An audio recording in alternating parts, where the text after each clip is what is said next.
Tubeeranga tubwanukula waliwo abaagala nnyo gye gava abalugulidde ku ppata boogera ebigambo bye batayinaako kumanya kwonna beefuula aboogerera Obusiraamu basoma Qur'ani ey'ekitiibwa beefuula aboogera Oluwarabu naye nga boogera Ludikya babadde mu bifo byabwe eyo bali mu kusomesa beefuula abasomesa Obusiraamu katubeere nga tubabawa naye twebaza bonna abaatusabye pulogulaamu eno okwanukula abasajja bano kubanga obutambi bungi bufulaadinze social media yonna abasajja nga bavuma Obusiraamu batujeregerera balowooza bamanyi seeka producer Sebo nkusaba otuweka video yako oluvannyuma tutandike kati eriruddawo Yezo gamba omuntu nti nsongera kugulu n'asongayo nsongera wansi mu ttaka n'asongayo kati ona nsongere kujjana tamanyi gyeri Muhammad bamugamba mu sura ya 6 aya ya 9 bamugamba nti qul ma kuntu bid'amina rusuli wa ma'adiri ma yafaru bi wala bikum nze Muhammad simanyi nkolwako kati ona tunyumizanga bwagenda mujalanga ne Muhammad takyogerangako Esula ya 2 mu Qur'ani aya ya 6 bakyesotambiyai egamba nti Ibrahimu wabano gwe bagoberera eyali mu sura y'okusatu aya ya 6 nga Musiramu makana Ibrahima yahudiya wala nasraniya walakini kana nifa muslima wa makana minal mushrikina Ibrahimu yali omusiramu Qur'ani esomesa nti idkhuru yayingira finali jahannama ali muliro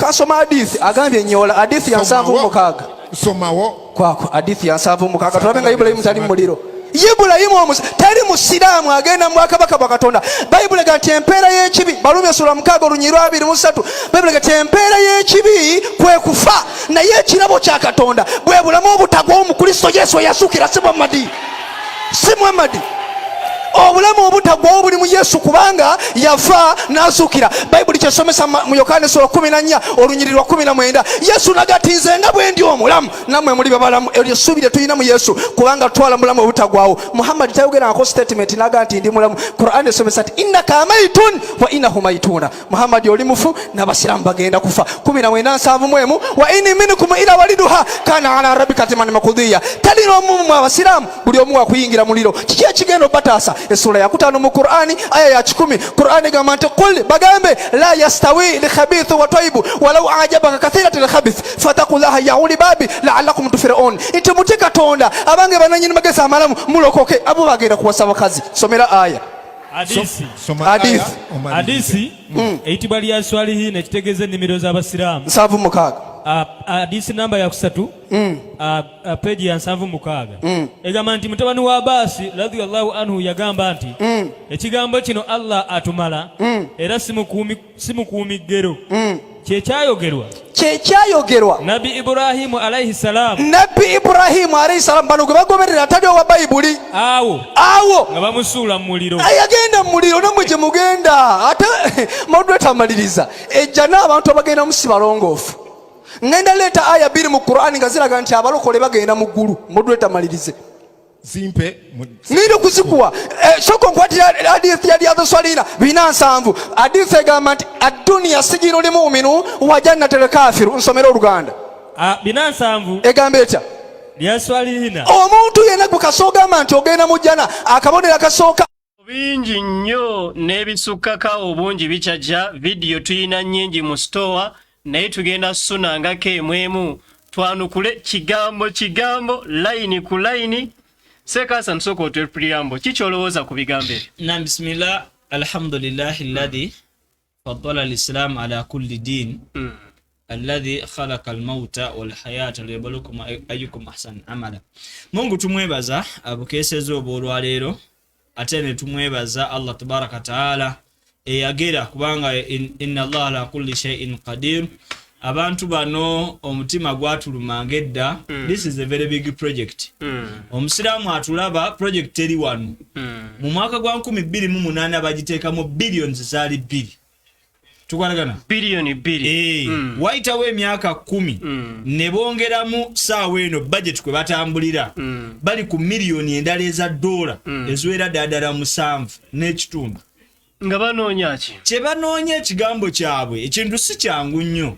kubanga Allah tabaraka taala atugamba nti inna alladhina kafaru mazima ddala abatali basiraamu yunfiquuna amwalakum bateekamu sente zaabwe nnyingi nnyo le an asuddu sabirillah nga kye baagala kwe kuzikiza ekitangala kya Allah bayimirira ku kkuba eggolokofu nga balemesa abantu okutuuka ku buluŋŋamu kati bano bo bakola ekintu kyabwe ekira baludde nga bakikola babaddewo omusajja omu ye ndooza ye kamwogere pasita Serwadda omusajja oyo pasita Serwadda tumuwa ekitiibwa ku lwa pasita lwe naye yakola tepu 15 ng'avuma busiraamu Allahu akbar lwakuba kati saawe nali mu intelligence council agezaako okulaga nti tuli wamu kubanga kikulemberwa mu futi okitegedde naye kati n'asalawo nti nze ng'omukulu kankiveemu atendeko obwana kati ba abaana bateeka ewuwe ne bavuma obusiraamu naye ng'ebyo bya bulijjo si be basoose okuvuma obusiraamu era si basoose okukola ki lwakwaffe kye twebaze kibaddengawo all that time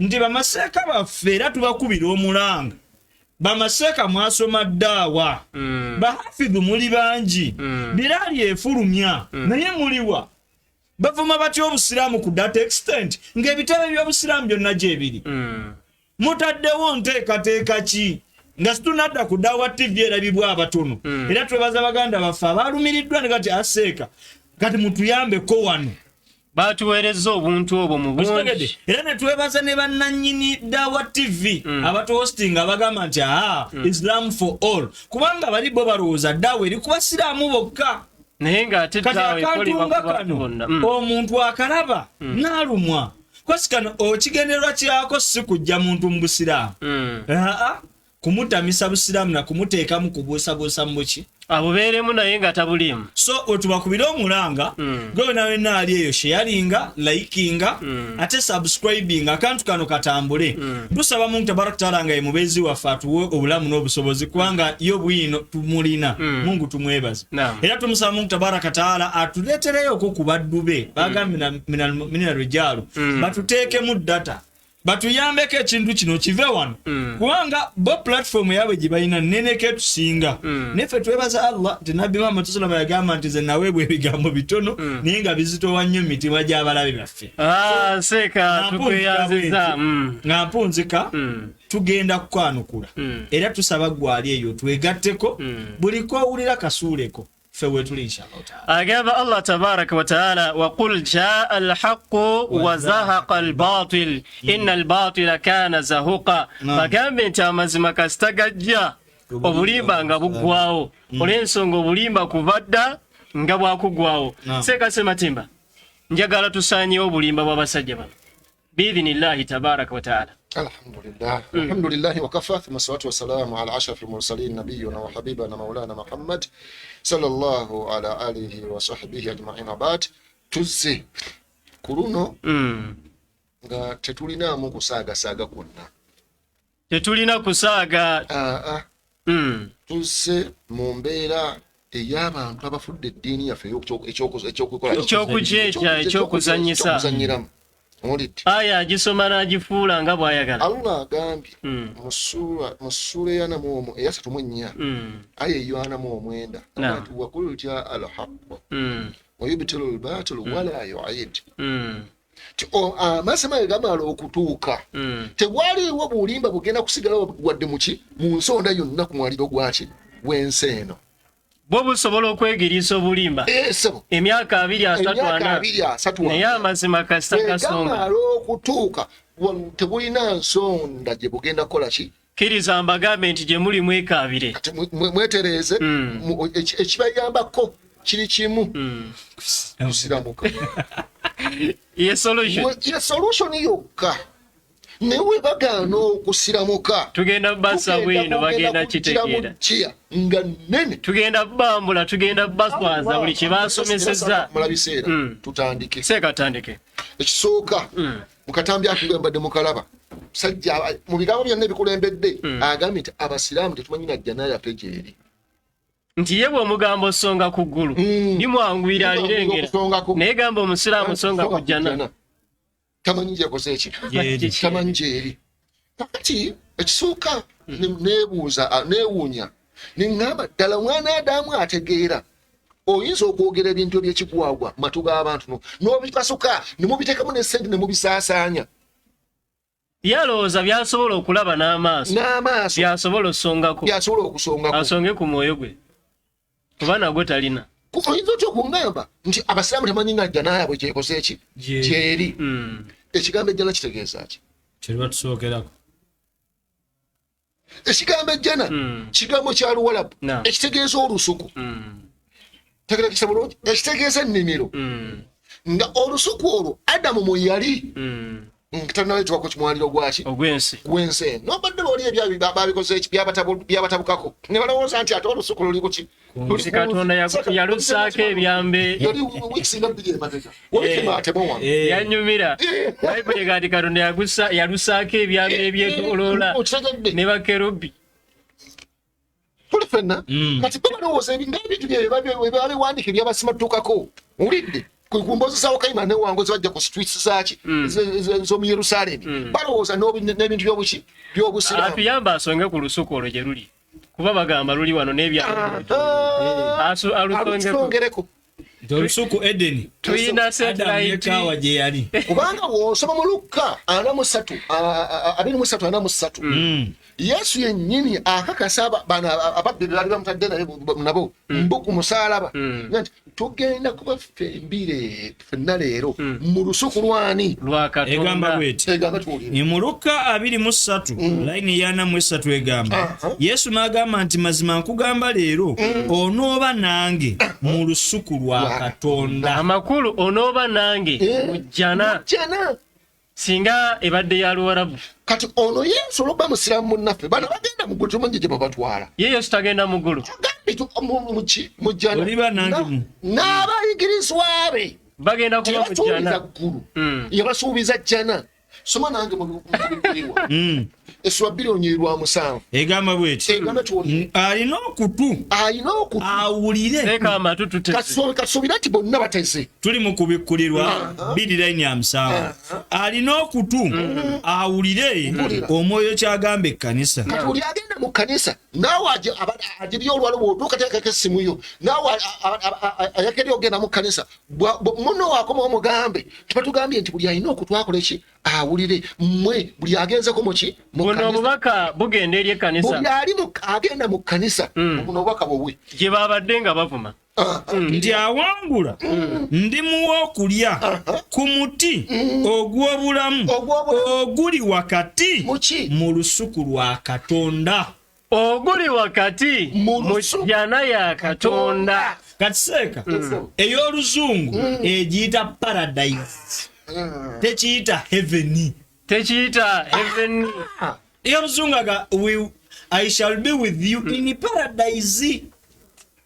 Eggulu n'ensi birigwawo. Kukikwewuunyisa omusajja oli awandiika ku ggulu yagamba mu Yobu essuula 15:15 n'agamba atya Yobu essuula 15:15 agamba bw'ati tuge tuukewo ate research desk tuyinza nakoma ku ekyo laba teyesiga batukuvu be weewaabo n'eggulu si ddongoofu mu maaso ge. Kati fe mutusuubira okuba tugenda momento bitali birongoofu yasonze kuggulu nga yeewaana naye ng'asonga ku kitali kirongoofu. Ataseeka kye yasonzeeko si lyeggulu okusinza ku kriseete gyeggulu. kati tugende mu Bayibuli tusoma 8 lubereberye alimbisa Bayibuli. Katonda n'assaawo ebbanga n'ayawula amazzi agali wansi w'ebbanga n'amazzi agali waggulu mu bbanga era bwekityo bwe kyali. Katonda ebbanga eriri wakati w'amazzi gali nagana aga wansi n'aliyita eggulu.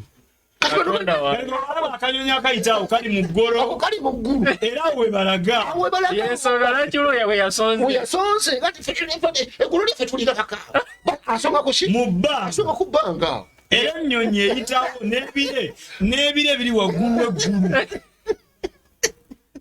oba okategedde Isaaya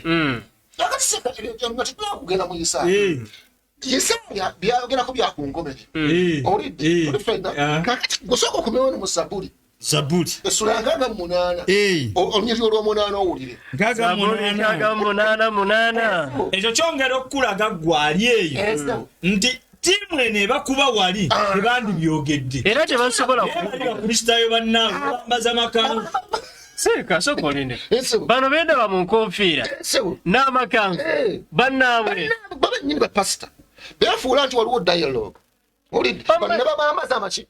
kwekutuula wali kamfatebulingabo bwe basobola okuvuma eddiini yongawo seeka tosobola kubeerawo gw'olaba tuli banyiivu nga tebaliiwo olwo tubakubaawo twali badde sakatuukawo twanguzabbuli nkaaga munaana akaaga munaana oliri olw'omunaana lunyiri olw'omunaana egamba bweti ensi n'ekankana eggulu ne liggwa mu maaso ga Katonda. Kati bino bye balimu byagwa tutwalewo mu bintu ebyagwa bimusongako tugenda tabiriyo byagwa dda seeka nagala okakaviirewo ddala Yesu bamwekwasa mu 14 nti abatwala katusomewo ngenda mu ggulu eyo okulaba Yesu bannange ekiribeera mu ggulu kuli bakusanyuka wamma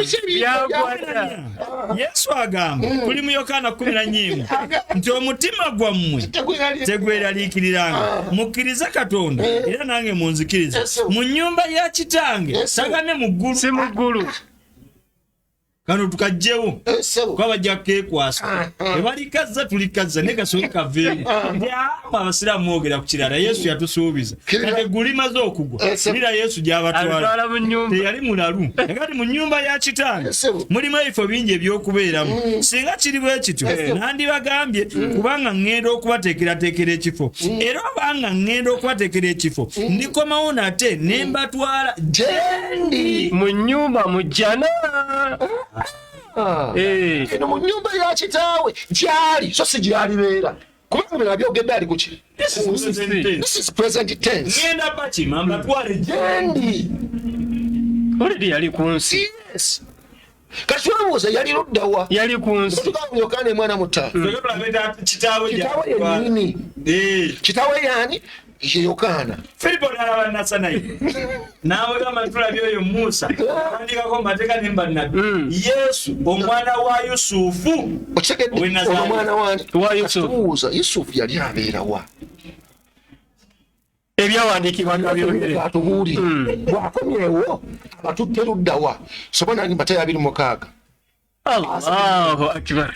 Ekyo kibayita ekyoto kya bwino bagiyita research desk yeebazanye Dawa TV eyataddewo enteekateeka eno olw'okusaba kw'abantu seeka tugenda kwanukula buli bulimba obusaasaanidde ku social media tetulina ketubekayo yangu seeka Yesu n'abagamba Yesu n'agamba yasimu 2 ndi bwe ndimala okuzuukizibwa ndibakulembera okugenda nange e Galiraaya abantu Galiraaya waliwo badaga nti ndi batuwala gyendi Galiraaya era twabayamba ne babaterawo ekisimbe Galiraaya wano mu kibuga kubanza kijaamu Bugerere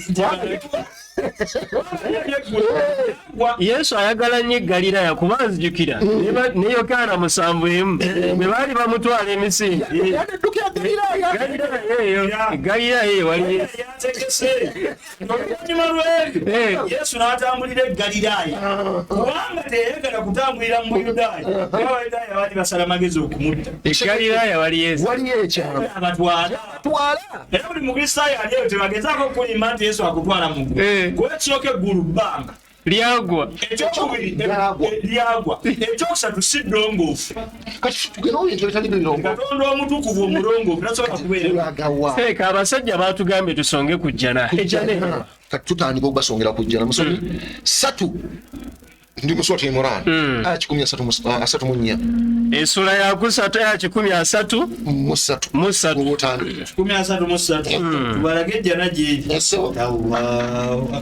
kati abo bemulaba abo mu makanzu bakyali nnyo bitegeerera abasajja bakyali abalokole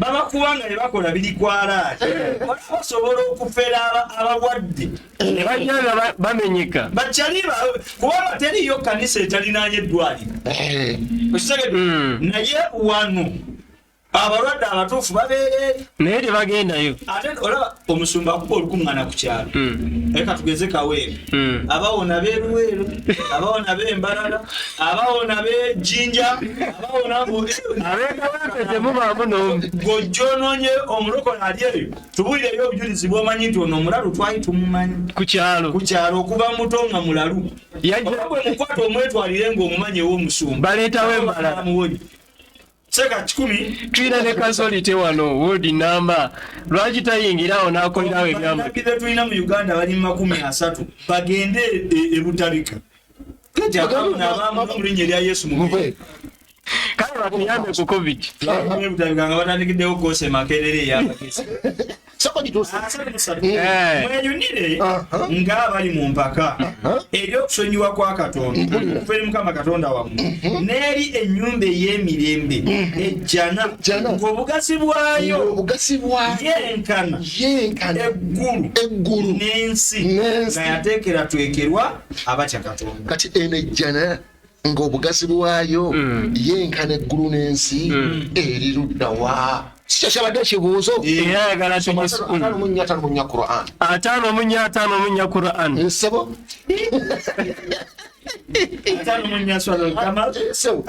ataano munya bakyali baabwe tebaleese bujulizi obwo bakubuza bwe babuleetera tebafuna ssente omanyi seeka twagala bintu bya musaala nemukooli twagala kuleeta nemukooli naye nga tubamanyi balina tubamanyi bonna okitegera okutumumanyi n'obuva obwe newaako tuwalagana nekyali kati nva ku kyeyali nekyali kati kale ebeera lisaakidde seeka tetumanyi ebyo kyewagenda mumaaso ataano munye egamba bwe nti mazima abatya Katonda bali bamujjana ennyumba ey'emirembe n'emigga gikulukuta wansi waayo mu kifo eky'amazima awali Katonda ow'obuyinza obujjuvu. kitegedde ejjana awali Katonda si yakusongako gwamanyi waali weeri womanyi Katonda ali awo kusongawo ewali ejjana. omuntu weesinya okwaga tugenda kwamu ne Yesu waffe mujjana Yesu agenda mu jjana tuli ffenna mumwesirako bwereere mumulirako embisi temutembera ku street naye wallahi mugenda mu muliro ate mugenda kwejjusa mugwo mumusibako ebidumula byawala gyomuyinzesakakasi obudde tulineyo tugimaze seeka batuveewo saaya tugireke esaa gireke levo yawansi batandika nefa abadde alinze najjino yabatandika Allah musajja oyo yavudda onsanyuka bw'oyiga bagiyita research bwe yavudda awo yalaze n'agenda mu Kaswas mu Suleyanamu omukaaga aya ey'omwenda awo n'agamba nti okumanya abasiraamu muli bazibu mugoberera omubaka Muhammadin sallallahu alaihi wasallama nga tamanyi biri mukolwako gamba nti bagambe gwe ne Muhammadi nti sinze asoose mu babaka ba Katonda era simanyi ekyo ekinankolebwa oba ekyo ekinaakolebwa mmwe nze sigoberera wabula ebyo ebitumirwa gyendi era sirinze wabula omutiisa annyonnyola mu bujjuvu ebyetaagisa ebyo nebino byonna byasembezza tebabisoma baagala okukali byebirimu ansaya simanyikinkolebwako wadde mmwe awe bakoma naye nga kali yennyini ate yennyonnyola yo yennyini emaze okwetemaatema nekakasa nti wabula obwo obubaka obukoze eki obuntu amakulu nga tebunnaba kujja gy'ali batamanyi naye kasita obubaka butuuka abamanyi era musula yennyini obubaka bwatuuka obulaga ekinaamukolebwako ye n'abakkiriza bonna tutereze atulaba aye ne bagireeta nnyo nga kye bategeeza kiri nti mugoberera Muhammad nene gy'abatwala tamanyiyo n'ebiri baayo tabimanyi yentegereya kigenda bakolebwako wadde ekinamukolebwa omuntu wanaabagamba nti mweteeketeeke tugenda ku mukolo naye nga ku mukolo gye mulaga omwogezi wammwe ekisooka tamanyiyo n'ebigenda okubaayo nammwe enteekateeka yammwe abaka bagenda okuwasa nayo tagimanyi abange bayisa abagenyi 25 waba ogenda 5 ngaaliwo obutebe 20 abange omukolo gwa mudiina gwebweru kati yakulaga nti Muhammadi gwogoberera tamanyi na kigenda bakolebwa mmwe batwala naye kennyini nyinyiri tamanyi. Njagala twanukula ebintu nga bibiri. Lwaki nabbi tamanyi baani be yali ayogera nabo batamanyi kigenda bakolebwako kuba abasinga bateekawo basiraamu naye ate nga nabbi yali tasobola kubasiraamu kiri waggulu yeye nnyini ekulaga nabiyuna Muhammad sallallahu alaihi wasallam yalina message gyatuusa ku bana abatakkiriza be yali ayogera nabo kati Allah kyabamugamba nti kul bagambe abajeja Qur'an gyaba atandikira waggulu kuba bateekawo abasiraamu naye ng'eyogera ate ku bo bano bennyini ne bagamba abo abakafuwalani abatakkiriza Muhammad ye yagunjawo kulaba bagambe bana abatakkiriza yomunana etandika eyogera kuba ki abatakkiriza basiraamu kati bo be baali bakoze eki bamulumiriza tamanyi kiki kati Allah kyava abaga nti ibogedde ono Muhammad talina bikoze eki tayogera ku bubuyi isi yetuma nolidde abaka abalala bonna abasooka bonna babeerangawo nga batambulira ku buki ku bubaka obuvudde eri Katonda eri Allah era tebongeramu kyabwe kati bw'aba tannabufuna abatamanyi kyona yazigamba kol kati bagambe olwo nga buzze aliwo ebinyuma kubanga omuntu obeera ng'olira ennyiriri zikusiiwa amala ekyo kuba Yesu kiri kyeyagamba nti taayogerenga ku bwe yekka asatu yokaana ne Yesu akyogera naye nga sikola byenjagala sikola nze byenjagala wabula ebyo oli eyantuma ne 16 12 ng'alangana bimu tayogerenga ku bwe yekka byanayogeranga Katonda kamugambe bano abakafiri kye bagenda okukola kati amugamba ati awo nyini kkirira wako aya 13 tuli aya 17 awo nyini musuule aya 13 n'aya 14 aya 17 musula tobuddemu musula sibuddemu owaka bukoze eki bumaze omuka eziri wansi bazitemako tibakiriza nabawuliza kutunulayo katuziba buli agamba ya 17 mazima abo abagamba nti omulazi waffe ye Katonda thumma istaqamu oluvannyuma ne banyumira ku buki ku bulumi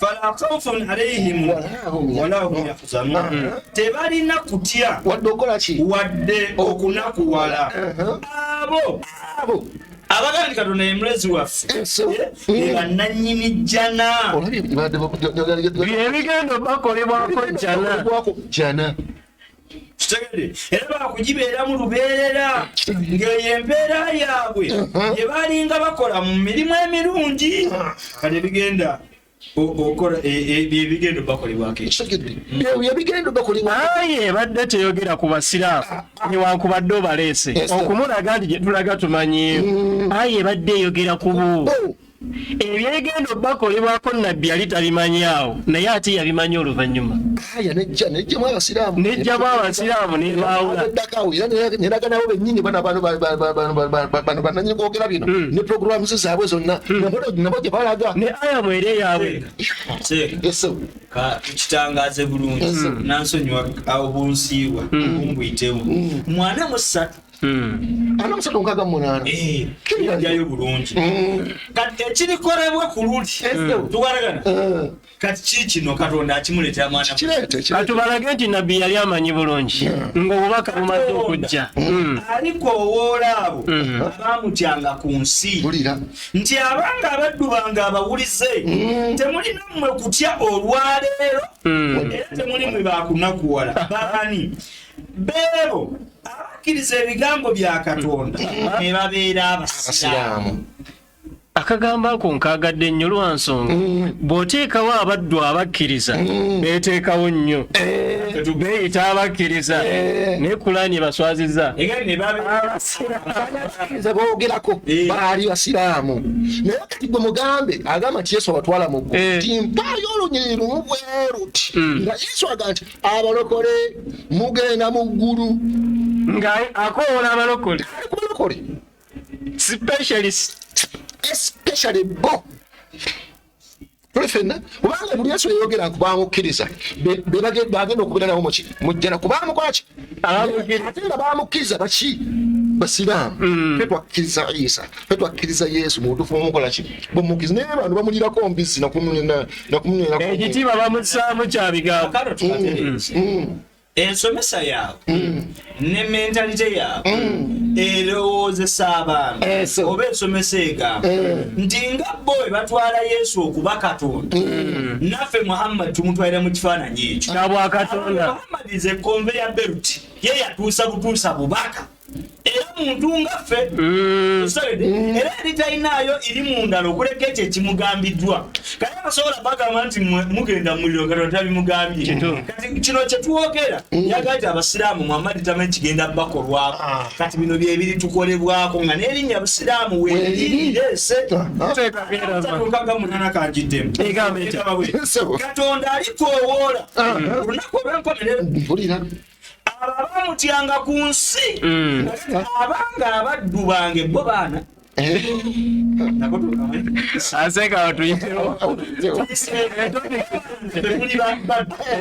abaddu bange abawulize temulina kutya mmwe olwaleero era temuli mmwe baakunakuwala bakkiriza ebigambo byaffe ne babeera abasiraamu.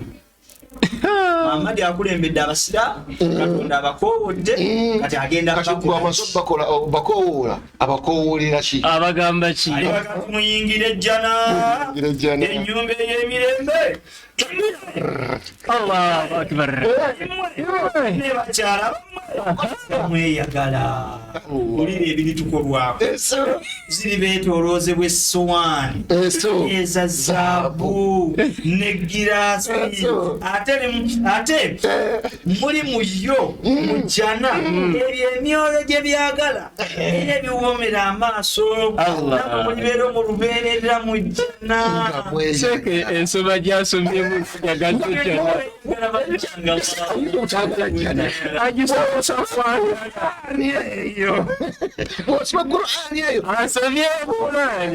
nengamba singa yaka mu Luganda agibomesera temulina muyo ebibala bingi ebya buli ngeri emunaalyako ate ddala aboonoonyi naddala kyukira aboonoonyi sanvu munya nabo balina bakukosa mukaaga yingira ekiribakolwako kyekibaako abatuvuma bakolerwako balibeera mibonyobonyo bya muliro jahannam. Allahu akbar. Saba Allah tutasobola. Nga bakubeera mu lubeerera si baakuvaamu ebibonerezo ebyo si byakuweweezebwako naaka nabo balituuka n'okusuubira okuwona nga tewali kuwona. Allahu akbar. Kaseka dinda mukatini adde nyalo tukkirize ti mulimu abagenda tulaba Allah basaasire abawe hidayah. Amin. Saba Allah abawe hidayah. Amin. Kati Allah agamba ati balusaka basembezaayo abagenda okubeera mu mbeera eyo aboogera ku Surah Muhammad aye ya Meka ya 34 n'agamba ati oleete ddala mu Surah Muhammad gwe boogera ko kitamanyi kati Allah katubuulire kiribeera ku bano baani abagenda okubeera mu muliro ogwo olubeerera okituuseeko 47 34 aye mugambya kolu bagambye kati bano abaali bamwito abakafiiri mu Makka kati abagamba tuzeeyo ku aya Katonda kwajjukira baga nti Muhammad yawapiga Qur'an Allah kati bagambye simanyi kiri kati Allah amala n'aleeta kyekigendo bakolwako asose Obusiraamu kati nakola ki nabo nyinyi nababuulira ekigendo bakolebwako kyekiro 34 ya ayyuhalladhina amanu abange mwabakkiriza mutye Allah mugondere Katonda era mugondere n'omubaka era temwonoonanga mirimu gyammwe sokoddeko wansi yegendi nvudde wali kiveeyo bulungi batubaddemu okugondera Allah masima abagaana okukkiriza Katonda abagaana okukkiriza Allah n'omubaka we ne baziyiza abantu ekkubo lyabwe batandika okusindika buno kuki TikTok oluvannyuma nebafa nga sibasira nga tebasiramuse nga bakafiiri Katonda tagenda basonyiwa teri kusonyiwa baseeka abatuulaawo Katonda tagenda basonyiwa baseeka si baseeka bannaabwe basumba balabikanga baseeka bati basumba bannaabwe kasita mufa nga simuli basira Katonda tagenda basonyiwa wabula wannaaru mathwan lahum temunafuwanga ne musaba emirembe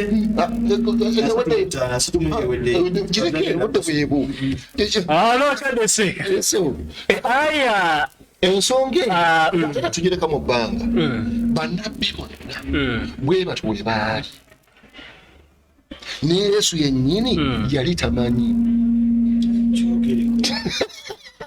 yo mbadde njagala nnyo yongereko aya egamba nti nabbi taluŋŋamya gwayagadde nakyo batiro kyogera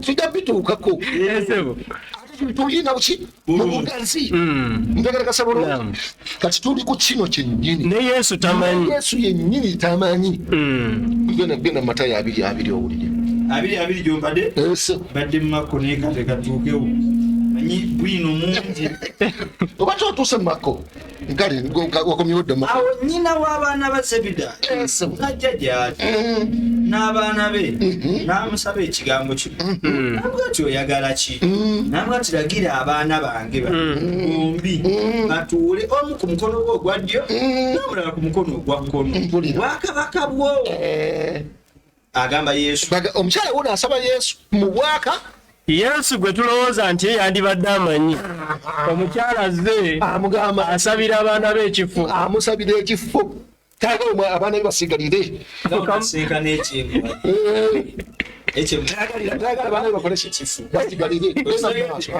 naye Yesu n'addamu n'amugamba temumanyi kye musaba temusaba temano yeboogako ambi tebabimanyi Baba tebamanyi nti n'eggulu lyako sidongo ekyokubiri si ddongoofu ate ebbanga liri awo tebamanyi kyebagenda tebamanyi girira tuyinza okunywa ku kikompe nze kyennyini okunywako ne bamuga tuyinza namuga ti ku kikompe kyange mukubeerako ddala naye okubuula ku mukono gwange ogwa ddyo ne ku mukono ogwa kkono nze sinze nkugaba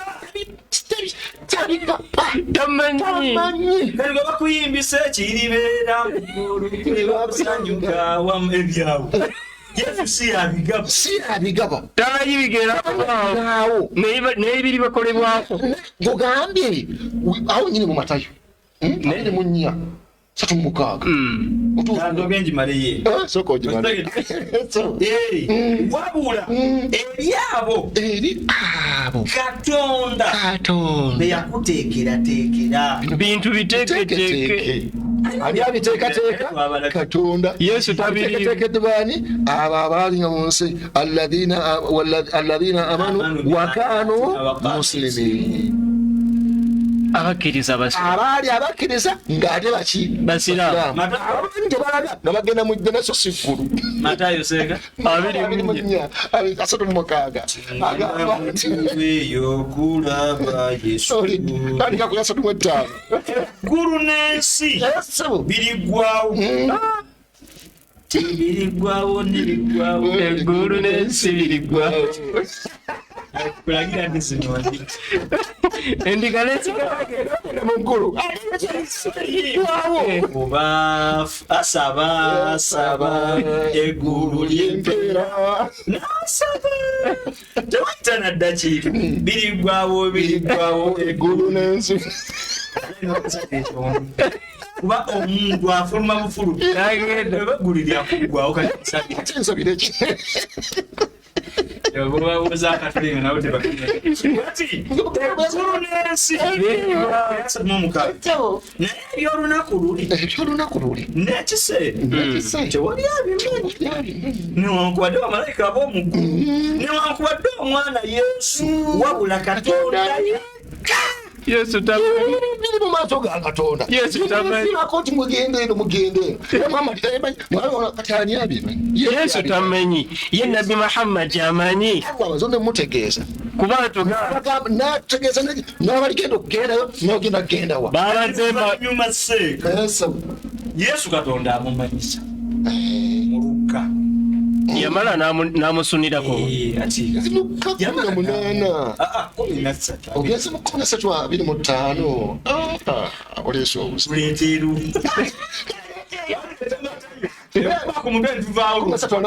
tulete Matayo 7 eryo kana Matayo 7 omanyi kati sindi wano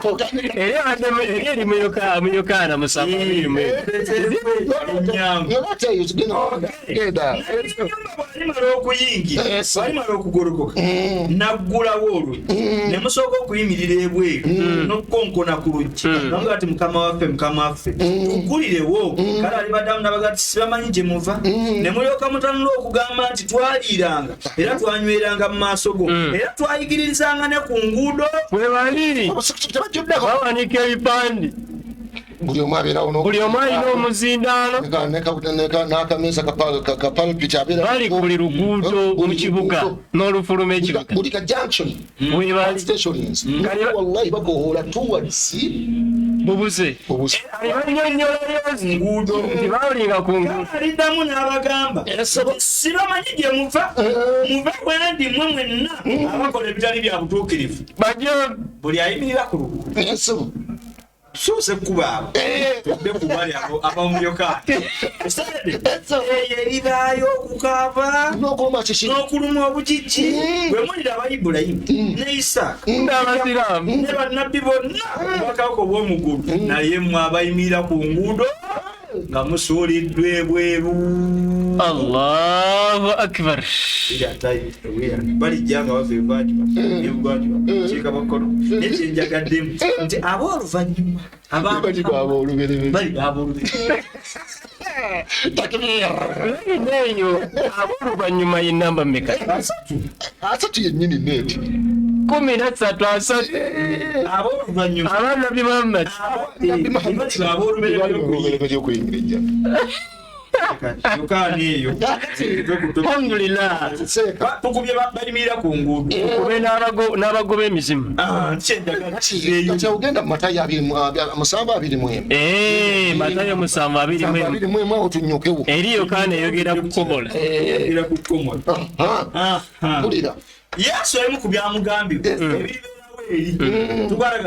byebino nti buli muntu wagamba nti mukama wange mukama wange manyi ababyogera bamuyita mukama mukama waffe Yesu mukama waffe yeebazibwa buli muntu wagamba nti Jesus is Lord.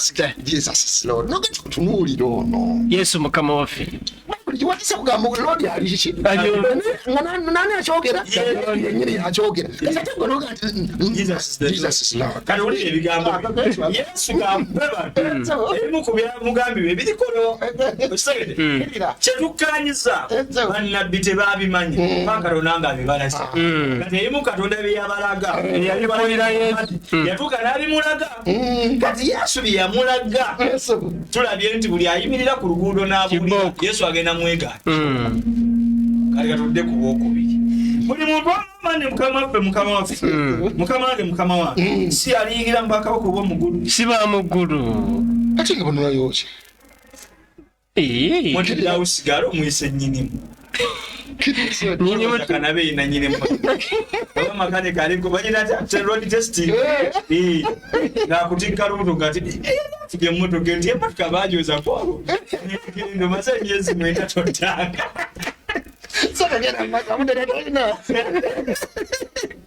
wabula akola Katonda ali mu ggulu byayagala yoyo agenda okuyingira kubanga bangi abaliŋŋamba kulunakulu tutuuse nti mukama waffe tetwalagulanga mu linnya lyo I prophesy you in the name of Jesus Christ nkulagulako visa nkulagulako ogenda mu Amerika nkulagulako obufumbo tetwalagulanga mu linnya lyo balagula tetwagulanga dayimoni mu linnya lyo kulagira sitaani baawo mu linnya erya Yesu tetwakolanga byamagero bingi mu linnya lyo sakosebuka nabadde mba mu jjuma ngenkyama ku dduuka eyo nga muka TV omuntu bataddeko omusumba naye ng'omusumba ali mu kulagira Katonda nkulagira olwaleero toza covid mu Uganda nkulagira olwaleero toza covid mu Uganda abaana basigale nga basinza abaana basigale nga ali mu kulagira Katonda aduumira mukama yanyiiga n'abaggalira wallahi ffe tubadde tusaala naye bo waba talina musumba mukulembere anasaba tetwakolanga dayimoni mu linnya lyo tetwakolanga byamagero bingi mu linnya lyo gwali eweebuuze baani ababikola ebyo kateekewo abalokole tubalagana n'ababafaanana Yesu n'agamba bw'ati nendyoka mbaatulira nti sibamanyangako mumwe muve wendi abakola ebyobujeemu bajeemu bonna olaba abafunye obuntu obukutira ku TikTok bajeemu abawedde emirimu nesege kisega okunyuma tuli mu Kulaani tuli mu Bayibuli abange singa Kulaani oleeta statement eyogerakumu era ino ebakuba mu Kulaani olaba banyola Kulaani nga tebiriimu naye singa abadde babisoba mu Kulaani nibakiza ku kasikiriza netugende mu Kulaani tuleta aya gye banyodde sekungikomezaawo awo ennyini baleese Kulaani suratu Anbiya aya 68 nibagamba beewuunya abasiraamu tugamba tugenda kuba muki wamunaani ne Ibulayimu muki mujjana naye nga Ibulayimu gwe tugambako nti agenda mujjana wa muliro ali mu muliro bamuleeta ali mu muliro nkati ebyennyini byoyogeddeko byennyini byebakulembeza byeboogera kukwata aya za Allah nebazinyoola nebaziteekawo nebazogeza byezikoaki saka kituuseko aya egamba ekiwulire katusoke tukisumenga bweri sebo twongereko gye bataali tujeyo amakulu olwo tunyonyole genda mu maaso eyakagamu munaana qaalu harraquhu wa nasuru ne bagamba abakafiri ne bagamba mumwoce mube nga mutaasa bakatonda bammwe bwe munaabanga mukikoze ekyo ne tugamba nti owanga omuliro beera munnyogovu ow'emirembe Ibulayimu byaliwo mu kiseera kya Ibulayimu naye bo bagamba essaawa eno mwali olwamusuulamu awo teyavaayo nakati gyali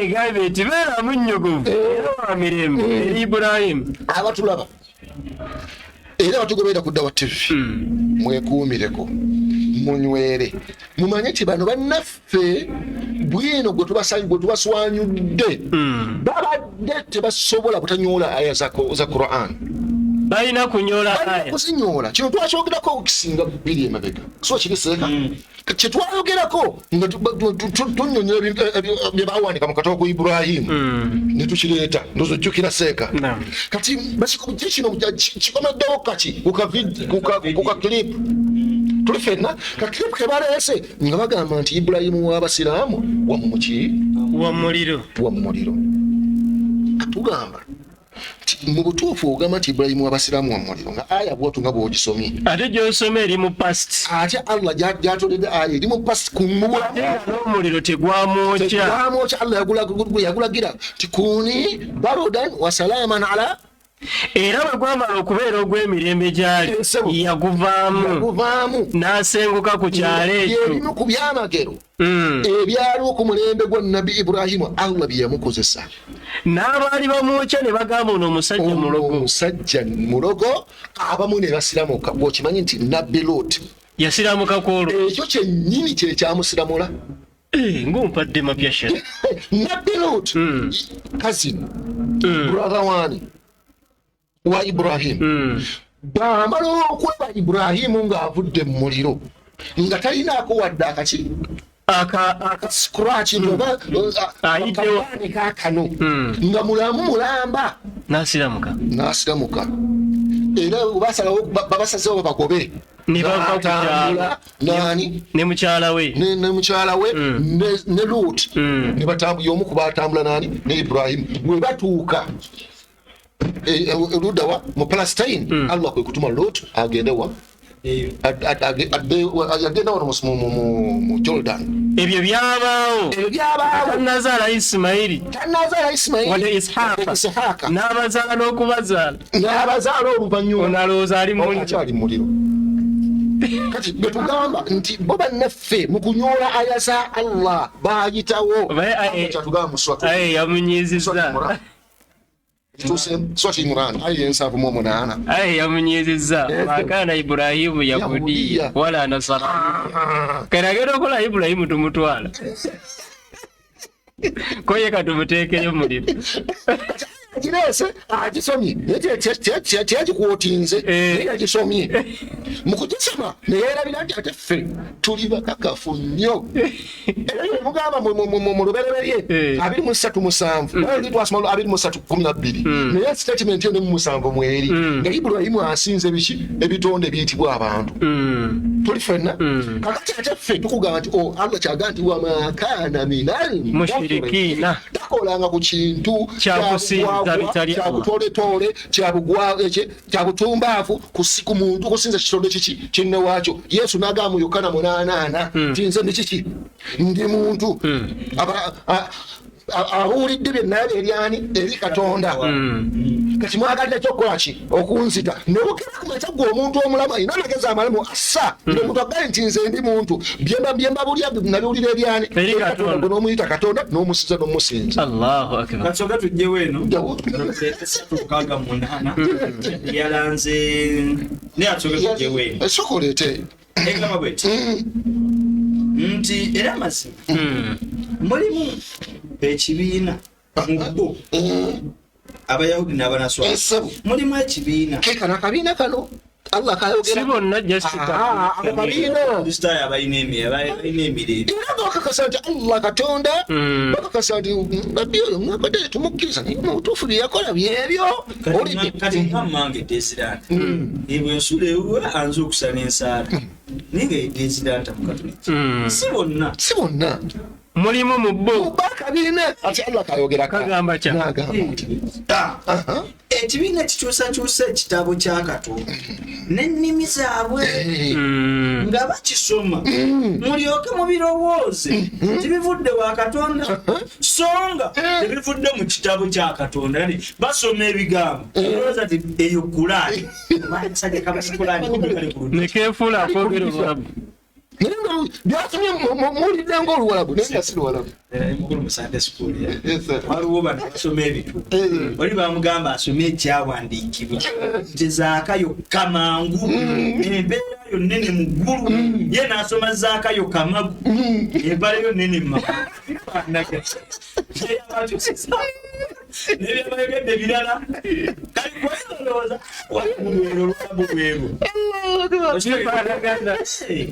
kalinganga aya kasomera anta nalulbirra hatta niko ne kasoma lantabira ko kasoma lantabira nenga lanta nalulbirra tebivudde mu kitabo kya Katonda era ne bagamba ebyo byava eri Katonda so nga tebyava eri Katonda ne boogera Katonda ebyobulimba nga nabo bakimanyi wallahi bakimanyi ne boogera banyola bunyoozi bakimanyi ddala hakikatan asooka n'amanya ekituufu n'akibikako ettaka n'anyoola afuna omutwalo oyagakakasa nti babimanyi tukwalaga surati Imran Allah agati muleete abaana bamo n'abaffe twekole gwefunanga omukristaayo yenna obaana abaleeka agati Kurani nado abinaakum wanisaakum wa anfusana wa anfusakum thumma nabtahil fanaj'al Allah said la'natullahi 'ala al-kadhibin asobola kulayira wadde okukolima gati byogedde okakasa bituufu kwata Kurani olayire nti Katonda emba njogedde bya bulimba tagikwata bakimanyi nti banyola bunyozi oli ku Dawa TV Uganda olutimbe gagadde kuno kwabadde kusaba kw'abalabi ba Dawa TV kyabasuseeko ng'abasajja bye boogera bisaasaanidde internet social media bye baliko ne bagamba Dawa TV mututaase twebaza Allah aleese omukisa guno era ng'abatugabudde olunaku olwaleero tugenda kubalya katogo. Producer yagala kukigala inshallah ta'ala Allahu akbar mu comments seka wallahi chinkoze brilliant Hakim Magabi. Assalamu alaikum wa rahmatullahi wa barakatuh. Dear Muslims, sisters and brothers at this platform, may Allah accept our and the work of our sheikhs. We do appreciate for enlightening us. Joyce Latisha agambe kwe tuli tubawulira mwe mutulimba kati kufenani alimba patusomya aya ne verses eza Bible tusulawo ngabwe siri tetunyola kakati kuwole yanyodde kwa aya gisomye ne tugitereza yagisomye wakati matu fero tujimalayo mutondo tumunaga ati bweto bwekoze ki kufenani alimba ate namugamba ku mulundi ogwalita akkirize nti Bible musajja Yeremiya musura sura ya 2 n'oliri olw'omusanvu yakakasa nti Katonda uyamukola ki yabalimba. Paulo najja mu Barumi 3 olw'omusanvu naye nakakasa nti bannange mbalikoze ki mbalimbye kakati ebyobulimba binonyezeeyo ewaffe mu Busiraamu kwa ki Zainab namutemi agambe Sheikh bambi mwebale kutulwanirira saba Allah atwongere obuvumu n'amaanyi in tansurullah yansurukum wa yuthabbit aqdamakum. Ngamusiramu l'ennamba etambula bataase ekitiibwa n'ekitiibwa ky'Obusiraamu wanga bino byonna mubimanyi nti Allah subhanahu wa ta'ala yabiteeka nga bitambulira ku maali mukwate mu nsawo ennamba eyetambula mugikasukeko obuyambi bwonna bwokasuseeko oba obwekasukiddeko bwe bugenda okugasa ku nsi muno Allah okupurifyinga byokoze eki byolina ate n'akhira okusinga nenga Allah akusonyiye ebyakusubako ng'ebintu kyo akuwandisa. Hal adullukum ala tijara tunjikum min adhabin alim. Seka nkwagala nnyo Allah abakuume naffe byabadde bitusobedde naye nga basheekhe bangi tebakyogerako. Mashallah. Umaru Khani wamala agambye assalamu alaikum wa rahmatullahi wa barakatuhu. Mwebale nnyo basheekhe baffe watching from Abu Dhabi. Hajati Aisha Muwonge agambye Allahu Akbar. We are proud of you Dawa TV. Mashallah. Ntanzi Faisal jangu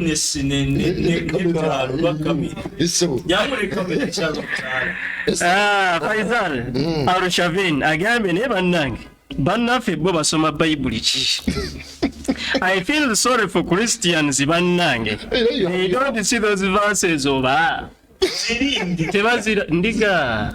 Era bategerako bitundu. Era basomera Omusajja yawandiika nsakanyika bakizi bakasomere. Sega bakasomera. Zakaria 13:7. Producer akkiriza tusome Zakaria. 13:7. Goroko ekitala. Olabye agolokosa nakishi? Agolokosa ekitala. Agolokosa kitala. Kigende kiwaate emmere. Bana n'omusumba. Baluba bitabi bibasanga. Kirira. Era n'omuntu. Ye munna. Olabye Katonda yawudde. Tagambye ndiga. Agambye munne ye muntu. Si musumba. Si musumba. Sindiga. N'omuntu ye munnange. Kirira. Bwayagala Mukama. Esebo. Temu omusumba. Temu omusumba. N'endiga ziri genda kusaasana sisiramu. abantu bajja sigala. Anawensi kagambye amina. Edduwa janugudde. Yasim Ndibidi Hudhaifa agambye Sheikh thank you. Mashallah. Muhammadi Ugunya agambye assalamu alaikum wa rahmatullah. Mwebale Dawa TV live from Emirates. Mwamire se mukoleyo omulimu. Mufulire family Mufulire family awo. Ate mubeerenga munoonye engeri family eyo gye contributinga. At least buli mwezi ng'erina contribution gy'esindika ku Dawa TV. Tiketi obutaano. N'obutiketi obutaano mubusobola. Alese kotesa. Nemutusonda. Sanga nawe. Nemutufunira abeeyo. Bano bazze mu tiketi butaano. Mutwala bamalaya, batwala abayimbi, batwala abantu babeerako waliwo bali abalya. bali babatwala. Tiketi butaano. Kawazi Yusuf agambye assalamu alaikum wa rahmatullahi wa barakatuhu. Good morning Dawa TV Uganda. How are you doing? Thanks so much for everything. Adam Isiko alese salam. Onabuuza bamuyita Yasini Kibugo. Sheikh mbuuza mu Bible mulimu we bakkiriza okunywa omwenge era Yesu ye yayiiya omwenge. Ekigambo kuyiiya kyasembezaayo kifu. Yagukoleka abatayiyita guyiyiza. Okola kirala okuyiiya. Waliwo yagusangawo gusiŋŋaanawo nga bagunywera nga bagukola ekyamagero. Bakikuba n'abamanyi ba Bayibuli bennyini tebakikkiriza. Waliwo ebintu ebiri mu kitabo kya Yokaana nga tebiri mu Matayo, tebiri mu Makko, tebiri mu Luka. Basigayo abamanyi ba Bayibuli bagamba nti lwaki ensonga enkulu zino nga 14:6 nga 3:16 tuli ffenna nga 14 emuseka gyakoze eki gyasomye n'oyo bbiri ntegeregese bulungi. Batebuuza lwaki bino bali abayigirizwa abalala terabiwandiikako naye gwe n'obiwandiika yabifuutulawa ebyokukola omwenge. Yesu nabaga nti nabbi wa Katonda tasobola kukola muki mwenge. Abuuziza ati waliwo olunyiriri olubalagira baalutuwa nga balina abali desperate. Sobenga ngera 3:6 lwoleeta lutugamba kunywako ogenda kwalaba kulya nagala okufa n'okusikirira yanywa ngero 3:6 6 Anyway, mukaaga mumuwenge ekitamiizi ayagala okufa. Kasago yagala okufa. N'omwenge yalina emmeme eriko obuyini. Kasago obuyini kabukottanga. Yeerabirenga obwavu. Aleme okubujjukira nate ennaku zonna. Kasago mulabanga akutanywa ng'omanyirawo waagwa. Yasamyanga akamwako eri omusiru oyo alowooleza mu mwenge. Kasago olabanga anywa ng'okakasa nti oyo musiru. Ate abiri erina engeri gyeyogeramu. Ate tujja kusula wano. tulijijjamu Sir Uthman agambye Allahu Akbar, I'm proud to be a Muslim. alhamdulillah Webale kutaginga. abatunywereze Mutebi Juma agambye tell them they are watching. mashallah Yesiko Kibugo agambye alese salam. Fatima agambye mashallah. Sharina Hani agambye Kibinnyo bambi naye mwebale. amina ya rabbi Sharina Hani, okay. Jacinta Allen agambye nti naffe tulina amazima. atageyego topic kiruleeta amateeka 10 ge bayita 10 ngate bayibuli yennyini ekoze eki yegemenyera tugireeta essawa yonna oyongolevo kwali tanatuuka bali mukata genda otuyambire omusumba okuomanyi yenna akuweyo layini emu ng'abalokole mugenda mukulu oletse kiba mukikubwa gyetusinza okwogerako very simple tena layini eki namugenda mukakasendi muli kumazima kirya seeka Kyabira Nabataza ababuuza nti abasiraamu abo abagendayo mubasalidde magezi. seeka tukatereezezza ekigambo kiri nti abo si basiraamu tetwagendako ne tulumba top radio Kingdom Prime Impact twazirumba tusiŋŋaanayo Basheekha Hasani nga seeka ebyaddala yawujja ne tusiŋŋaanayo betuyita Basheekha Ahmada Baseeka Umaru teekatekase bulungi tugenda okudda ebbali nga basumba naye kimanyi nti bangi mu bo tulina Umaru Mulinde erinnya babeera nalya busiraamu naye nga si musiraamu. Saifullah erinnya abanalya busiraamu naye nga si musiraamu. omundi gweyogeddeko yali amasaka n'ayambala ekkanzu n'enkofiira n'asala embizzi yeeyita Umaru yeeyise Umaru ate embizzi n'agisalira ku muki ku mudaala okukuba kadaala waggulu kwali mukolererako enjiri kali twagenda ababikozesa oluusi bajja nabakola ebiki kazambi waabwe oyo seeka abadde otugamba mwagendayo kati wetwatuukayo ati bembadde nkugamba wetwatuukayo twasooka nekintu nebatuuka nogaha banaye abaana basitaani bano balina bwino nga balabe bakoze ekigula meeting ne baleeta buli omu ne baleeta buli kimu bwino n'abalemu twali ttiimu y'abantu ameka basatu nga watulaba katambi kali ono bwino ntegetekase bulungi era abo twebaza mwe bali kuyiga tebabizanga awo twali nga ttiimu eyo wagiraba twabalumba twefenna ensonga kino tugita research disima twanga tugikola abantu bameka basatu nze n'omukulu ono manyi ne mutabani wange ono nooli tuli fenna Bakari kati nabwekityo twatuukayo ebyo bye twazuulayo nemubamanya balina naki babeera makanzu n'enkofiira naye nga basumba omu nga musumba w'ekyaki yali bagiyita Christian Life Church aweewa ematugga naye nga wali mu studios abeera muki musiraamu yabakiikiridde abasiraamu kati ebyo twabimanyiira bebapanza omukanzu zaabwe abo bannabwe tugenda maaso semubabiire birenga ebapanga ebyamagezi baledde omukazi eyamala okuzaana gati zenali sisaala nafunye olubuto naye nga yamala okuzaana ali mu 5-6 kama yambadde abalumi Kyoma Kayondo agambye seeka omulokole yannyola olw'akavidiyo ako asante sitegedde kino yannyola kavidi yako okumanya katambudde oli yakalaba mulokole n'akamuteerako namuga olabye tubuulire bino owulidde kati nga tubadde tunyonyoddako kimu kyakunaabira tugenda kubiddira next week inshallahu taala Sekanjako Mustafa agambye abo abasajja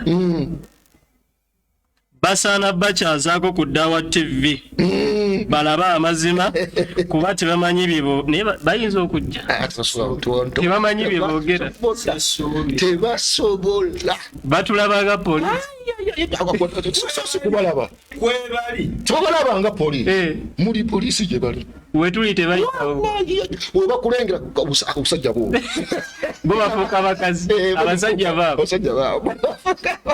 kiringa omutambula mukubu nga mutaddemu amakanzu muli abantu 8 naye nga abaliko amakanzu muli bameka weyise wona abantu 8 n'abasiraamu bameka n'abasiraamu 2 olwoba okujjeemu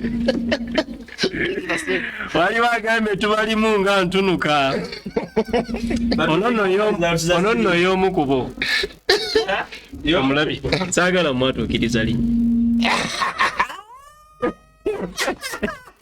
kwali alaba ali mu kabooli nga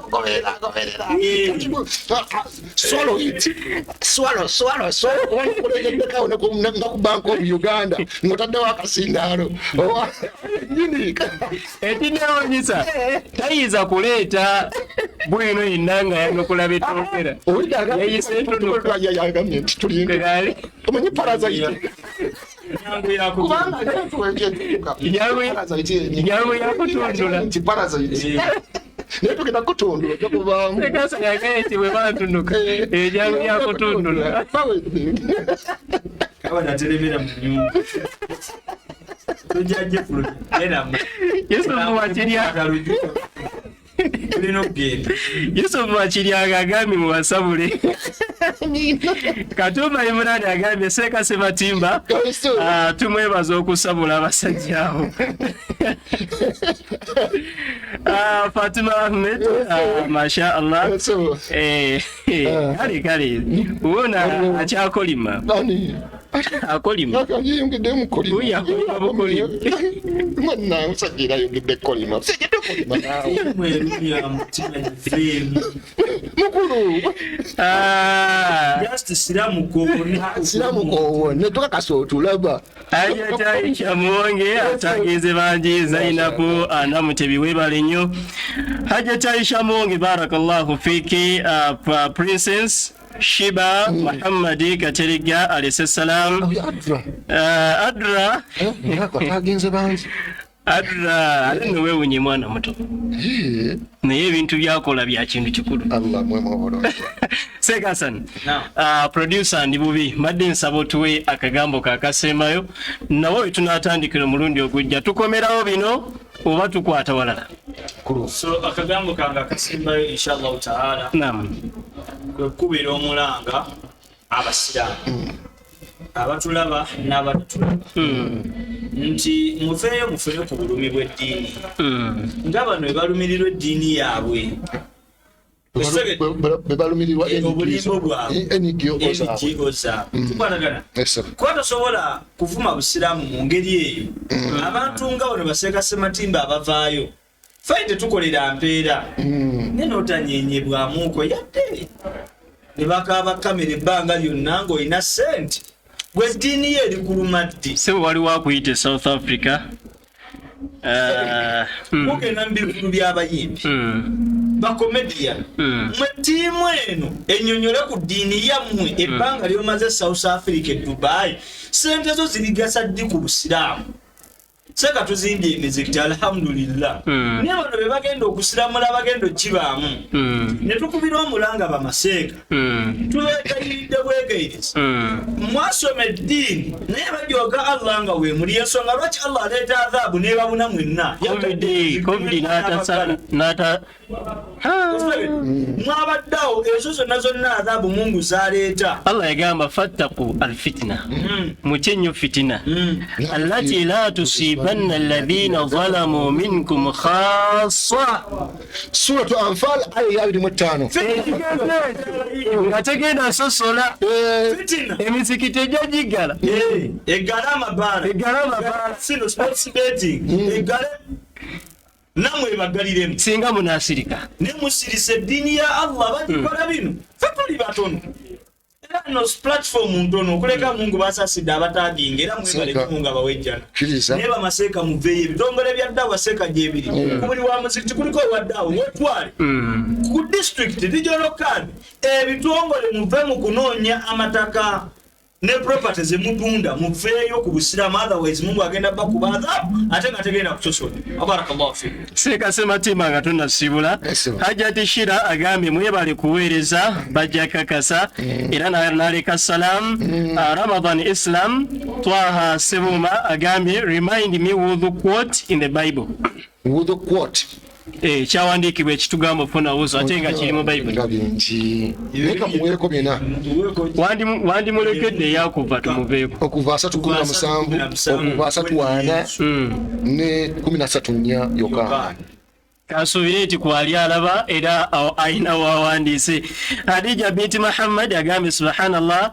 Waliwo ono Nasali Shamira agambye masha Allah mwebale kutuweereza bannange mwogedde kubakyusa ebya Qur'ani nga babitafuta bulala ya Rabbi mwebale batereza. Shagafu Muhammad agambye masha Allah Dawa TV Allah atutaase abatakiriza. Isa Buraka ayina ensonga wano agambye Sheikh Assalamu alaikum. We need you to come and save many souls in South Africa. We appreciate your hidima for Islam and Muslimin. We are ready. Timu y'abantu Obusobozi yennyini yeekolemu omulimu eyo. Isa Buraka iga with his Muslim community there, organize it, and they have the capacity to do it. I think I'm very clear. Yeah, they have the capacity. We just want what? Your support. Your support. Fees us what? And for us, we are ready. We are ready to come. We are ready. Be Rahman for so long as we are still alive. Hadija binti Muhammad ataginze, Fatima Ahmed ataginze, Nanyoga Burhan agambye assalamu alaikum wa rahmatullahi wa barakatuhu. Nafunye ka video ng'omusajja avuma Nabbi Ibrahim nga bwe yagenda mu muliro.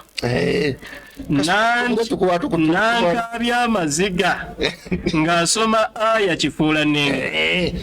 Kenyini ketubadeko amasiga gasangule nga ka mobile money alhamdulillah bali wano batandise kolima fe tugenda batundula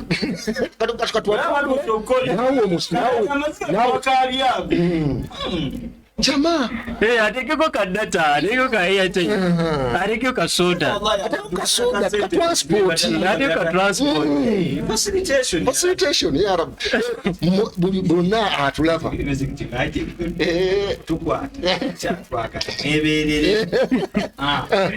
Hadija binti Muhammad alayhi salam Tamale Bashir agambye ate era nsaba kumanya programu etandika ssaawa mmeka waffe tubeere eno ku kyeyo naye buli kadde mbeera nkeberako nga sibalaba.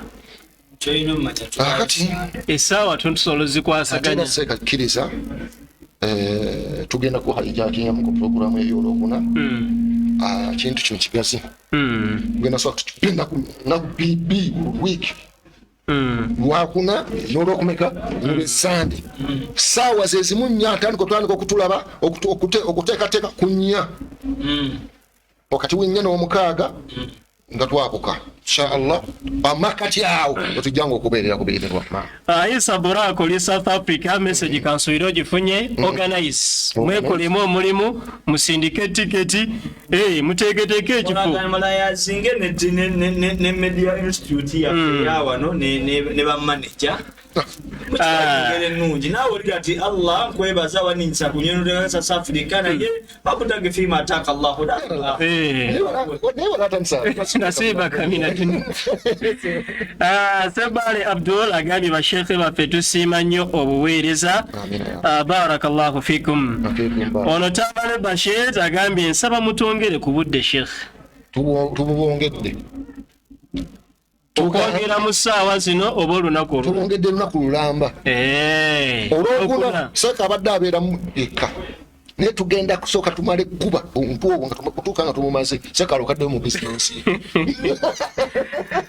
inshallah taala Allah tabaraka taala amina kijja kukola nyama seka message nga nyingi message nga nyingi mashaallah kati kiriza message nga nyingi mashaallah marne mukirize ebisigadde tujja kusigala nga tulabagana tubagambe ekigambo kimu tenamba zaffe eziyita okwo musisiramule mukubeera nga mumanya nti buli kimu Allah ku mulembe guno yatutambuliza nga kitambulira ku ssente musindikeko obuyambi bwammwe nga mumanyidde dda kyosindika ku kiko kyekikyo owulidde oteeka ku akawunti yo enekugasa maaso g'ekitiibwa Allah subhanahu wa ta'ala gwosindika ogenda okugabana subhanaka allahumma wabihamdik nashhadu an la ilaha illa anta nastaghfiruka wa natubu ilayk assalamu alaykum wa rahmatullahi wa barakatuh tetugenda sukakaawo tubategeeza tujja tandikirawo wennyini insha allahu taala wa barakallahu fikum wassalamu alaykum wa rahmatullahi wa barakatuh wa alaykum assalam wa rahmatullahi wa barakatuh